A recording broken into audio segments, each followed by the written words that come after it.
Hello guys, welcome to my channel MCQs का अड्डा।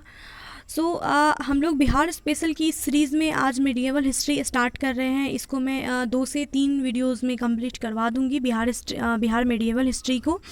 Ancient history हमने पढ़ लिया है। अगर आप लोगों ने अब तक एंशिएंट हिस्ट्री का वीडियो नहीं देखा है तो आप लोग प्लीज़ प्लेलिस्ट से जा कर के देख लेंगे। बिहार स्पेशल का प्लेलिस्ट बना हुआ है, वहाँ पे आपको सारे वीडियोस मिल जाएंगे। तो एंशिएंट हिस्ट्री हमने पढ़ लिया है, अभी हम लोग मेडिएवल पढ़ रहे हैं। ये मेडिएवल का पहला वीडियो है जिसमें हम लोग बिहार में तुर्कों का आगमन और सल्तनत कालीन बिहार से रिलेटेड क्वेश्चंस को देखने वाले हैं। तो चैनल पे अगर आप नए हैं तो चैनल को सब्सक्राइब कर लीजिए और बेल आइकन को प्रेस कर लीजिए। जो भी वीडियोस आएंगे उसके नोटिफिकेशंस आपको मिलते रहेंगे। तो चलिए स्टार्ट करते हैं इस वीडियो को। फर्स्ट क्वेश्चन है हमारा, बिहार में तुर्कों का आगमन। इस टॉपिक से रिलेटेड क्वेश्चंस देखने वाले हैं। पहला क्वेश्चन है, बिहार में तुर्की राज्य का संस्थापक कौन था? मलिक हिशामुद्दीन, बख्तियार खिलजी, इल्तुतमिश या फिर कुतुबुद्दीन ऐबक? तो बिहार में 1197 ईस्वी में बख्तियार खिलजी ने आक्रमण किया था और नालंदा उदंतपुरी विश्वविद्यालय को तहस नहस कर दिया था। 1198 ईस्वी में इसने तुर्की राज्य की स्थापना की थी। तो तुर्की राज्य का संस्थापक कौन था? बख्तियार खिलजी, जिसका नाम पूरा नाम था इसका इख्तियारुद्दीन मोहम्मद इब्ने बख्तियार खिलजी।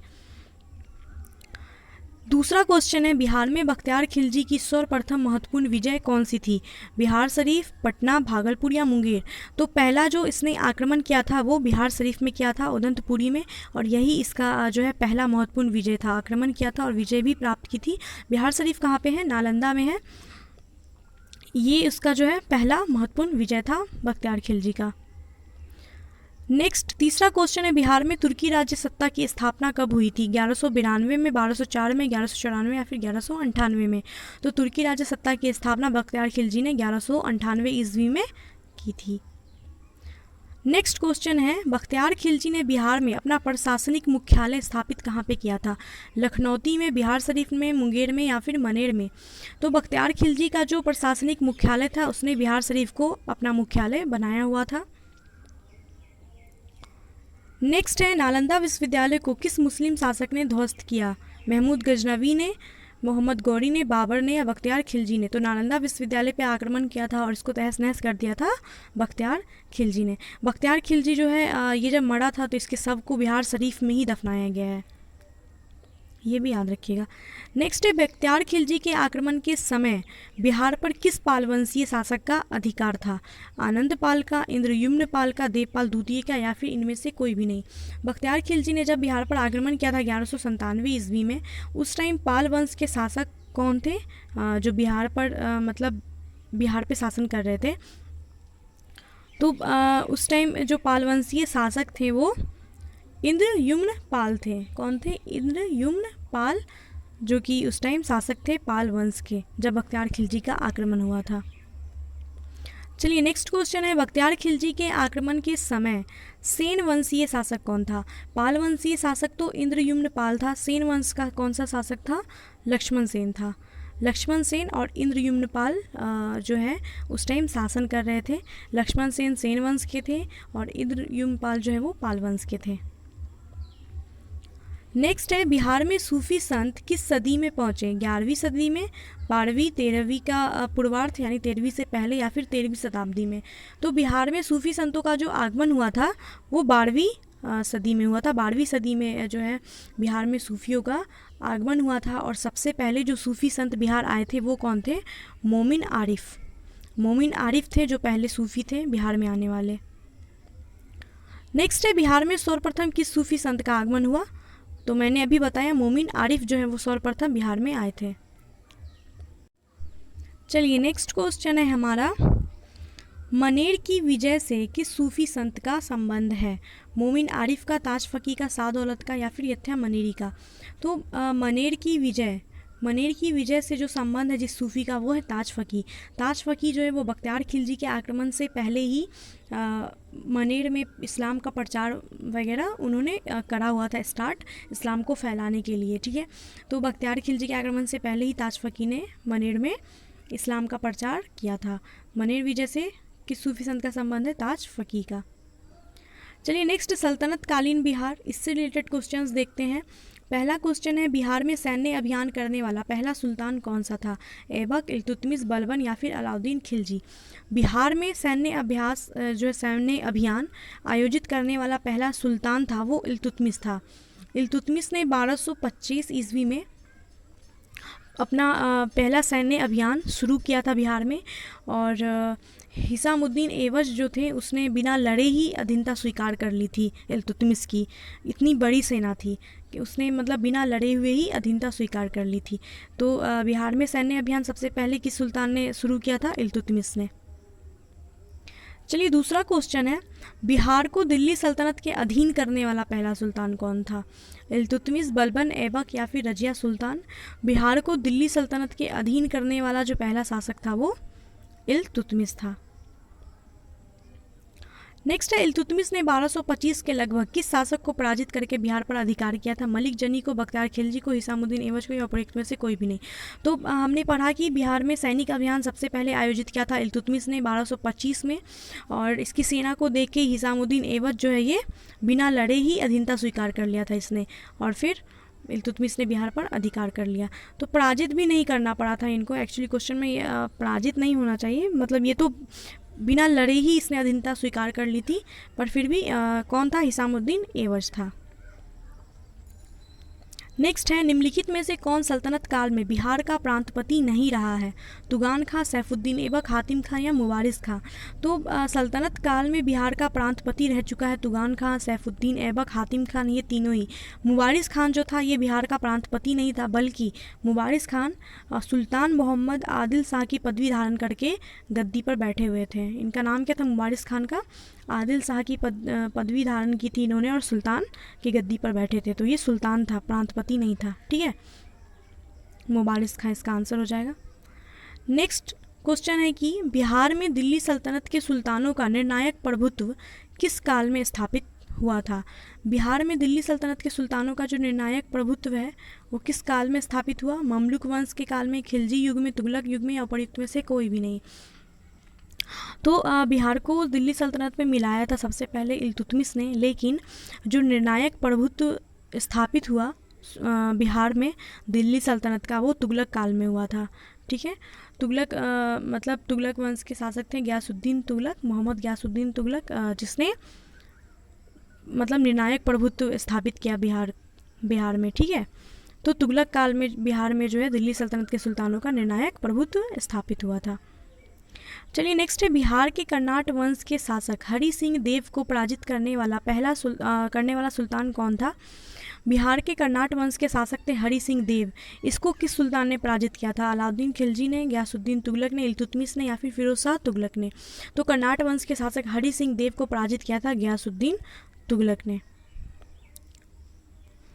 नेक्स्ट है, बिहार के किस शहर का नाम मोहम्मद बिन तुगलक ने परिवर्तित करके तुगलकपुर रख दिया था? दरभंगा, तिरहुत का, पटना का, भागलपुर का या पूर्णिया का? तो मोहम्मद बिन तुगलक जिसने कर्नाट वंश के शासक हरि सिंह देव को पराजित किया था, कर्नाट वंश कहाँ पे था? दरभंगा में था उस टाइम।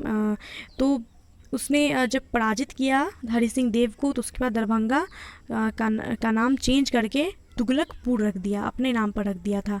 ठीक है, तो किस स्थान का नाम मोहम्मद बिन तुगलक ने तुगलकपुर रखा था? दरभंगा का, या तिरहुत भी बोलते दरभंगा को।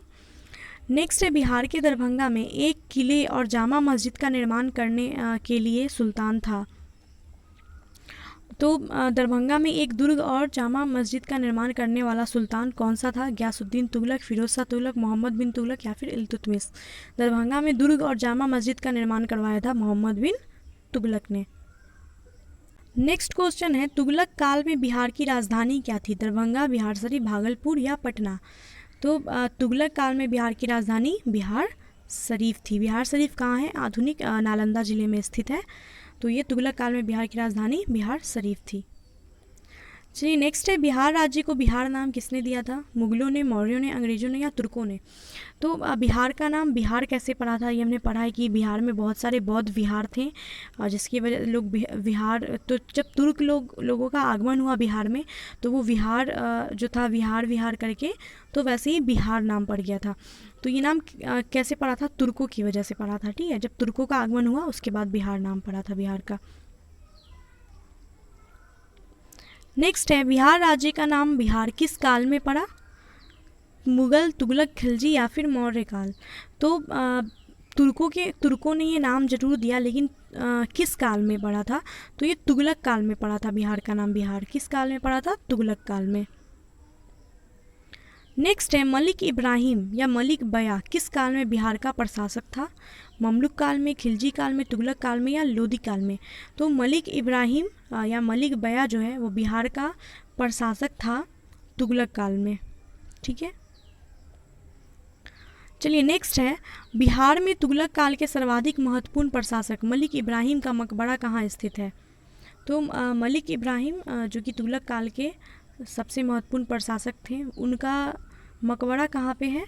उनका मकबरा दिल्ली में है, बिहार शरीफ में है, पटना में है या फिर दरभंगा में है? तो उनका मकबरा है बिहार शरीफ में। मलिक इब्राहिम का मकबरा कहाँ है? बिहार शरीफ में है।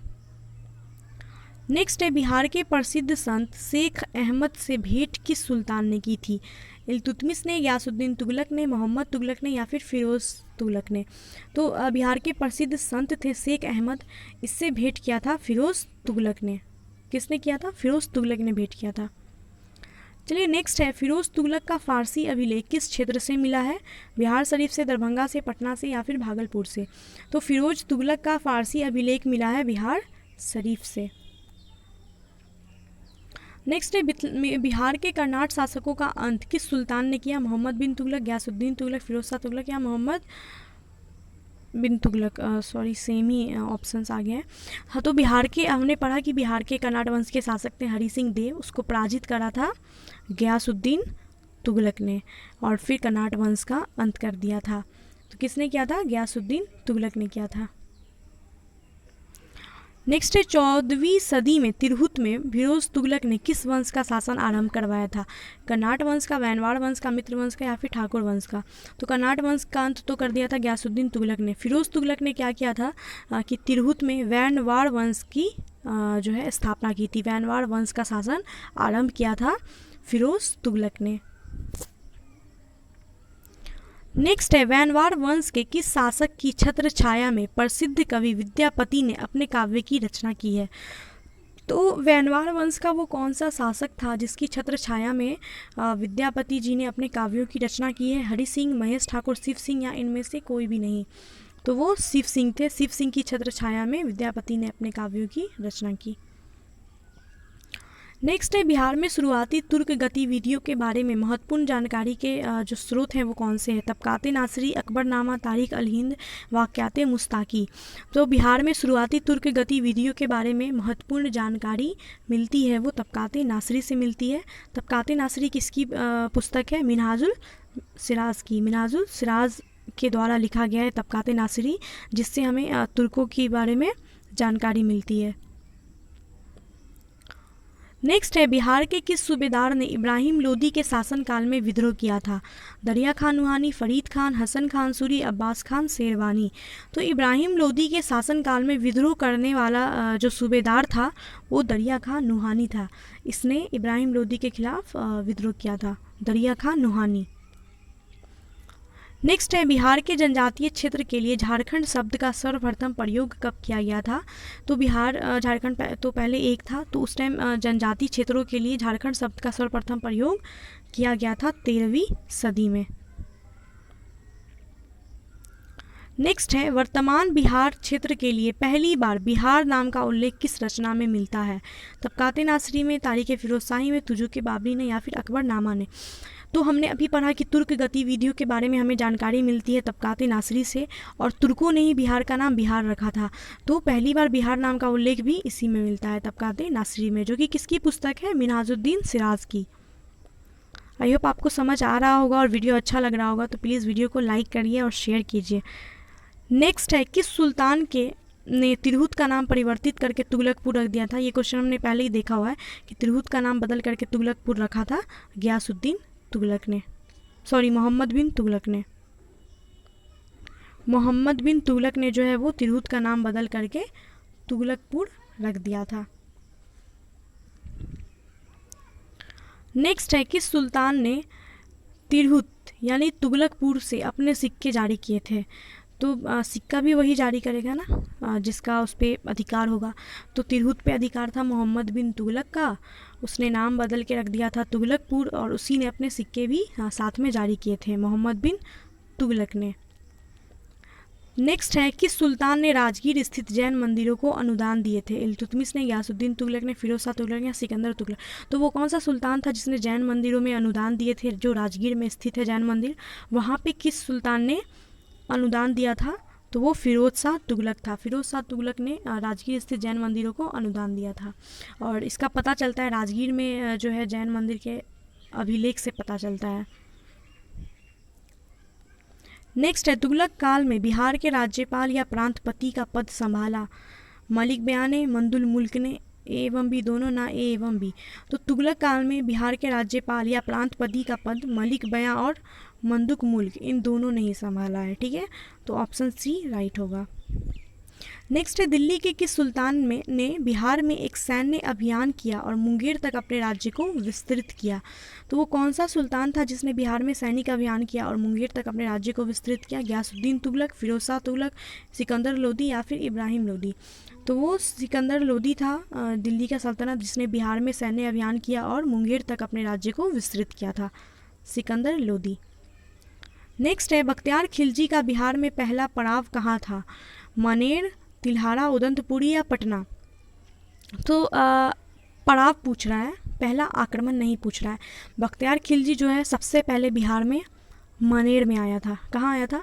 मनेर में आया था, और फिर पहला आक्रमण उसने किया था उदंतपुरी पे। ठीक है, तो क्वेश्चन को ध्यान से देखेंगे, पहला पड़ाव पूछ रहा है तो ये मनेर होगा इसका आंसर। नेक्स्ट है, बिहार शरीफ में मलिक बयां के मकबरे की क्या खासियत है? बिहार शरीफ में जो मलिक बयां का मकबरा है उसकी खासियत क्या है? सलामी दीवारें, लंबुतरा गुंबद, एवं भी दोनों, ना ए न बी? तो बिहार शरीफ स्थित जो मलिक बयां का मकबरा है उसकी जो खासियत है वो सलामी दीवारें हैं और लंबुतरा गुंबद है। सो ऑप्शन सी राइट होगा, ए और बी दोनों। नेक्स्ट है, मनेर की बड़ी दरगाह में किसकी मज़ार या कब्र है? इमाम ताज फ़की की, मखदूम यहिया की, सरफुद्दीन अहमद मनेरी की, शाह दौलत मनेरी की? तो मनेर की जो बड़ी दरगाह है उसमें मज़ार बना हुआ है मखदूम यहिया का। मखदूम यहिया का मज़ार है मनेर की बड़ी दरगाह में। So guys, thanks for watching this video and please like कीजिए, सब्सक्राइब कीजिए और शेयर कीजिए। कमेंट करके बताइए आपको वीडियो कैसा लगा है, और प्लीज़ प्लीज़ प्लीज़ अब तक अगर चैनल को सब्सक्राइब नहीं किया तो यार सब्सक्राइब कर लो और बेल आइकन को प्रेस कर लो। ठीक है, तो मिलते हैं नेक्स्ट वीडियो में। Bye and take care.